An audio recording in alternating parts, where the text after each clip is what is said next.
কি পদক্ষেপ চলমান রয়েছে। অভ্যুত্থান পরবর্তী সময়ে বিভিন্ন দেশের বৈদেশিক বিনিয়োগ হ্রাস পেলেও বাংলাদেশে গণ-অভ্যুত্থান পরবর্তী প্রথম বছরে বৈদেশিক প্রত্যক্ষ বিনিয়োগ অর্থাৎ এফডিআই 19.13% বৃদ্ধি পেয়েছে। এটি বৈশ্বিক প্রবণতার বিপরীতে এক অনন্য অর্থনৈতিক দৃষ্টান্ত স্থাপন করেছে। আগামী সপ্তাহে ডেনমার্ক ভিত্তিক মায়ার্স গ্রুপের মালিকানাধীন এপিএম টার্মিনালস বিভি এর সঙ্গে লালদিয়া কন্টেইনার টার্মিনাল প্রকল্পে 30 বছরের কনসেশন চুক্তি স্বাক্ষর হতে যাচ্ছে।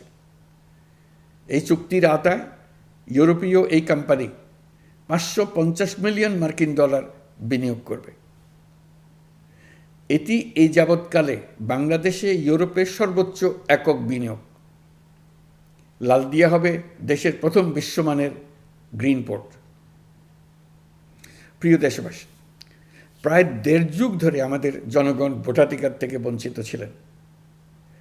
তারা আজ আসন্ন নির্বাচনে তাদের ভোটাধিকার প্রয়োগ করার জন্য উন্মুখ হয়ে আছেন। আগামী ফেব্রুয়ারিতে সুষ্ঠু নির্বাচন অনুষ্ঠানের বিষয়ে অভ্যুত্থানের সপক্ষের রাজনৈতিক দলগুলোকে অবশ্যই ঐক্যবদ্ধ থাকতে হবে। তা না হলে জাতি এক মহাবিপদের সম্মুখীন হবে।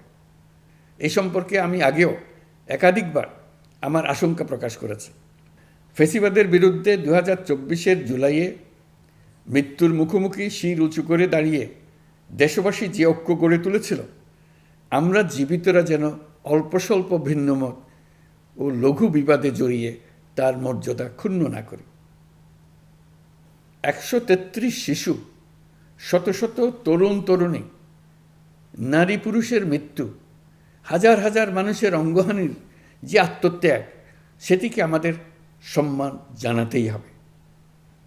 দেশের আপামর জনগণ সামান্য যা চায় তা হচ্ছে এই অগণিত হতাহতের স্মৃতির প্রতি শ্রদ্ধা জানিয়ে আমরা সবাই যেন ভিন্ন মতের প্রতি সহিষ্ণুতা দেখাই।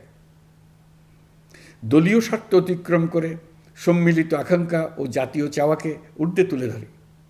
তাই আমি আশা করি আমাদের এই সিদ্ধান্ত জাতির বৃহত্তর স্বার্থে রাজনৈতিক দলগুলো মেনে নেবে। একটি উৎসবমুখর জাতীয় নির্বাচনের দিকে জাতি এগিয়ে যাবে। এর মাধ্যমে আমরা নতুন বাংলাদেশে প্রবেশ করব। আমরা নতুন বাংলাদেশ গড়ার দ্বার প্রান্তে এসে পৌঁছলাম।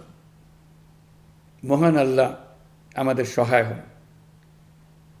আমাদের আশা মহান আল্লাহ পূরণ করুন। আল্লাহ হাফেজ। সবাইকে ধন্যবাদ।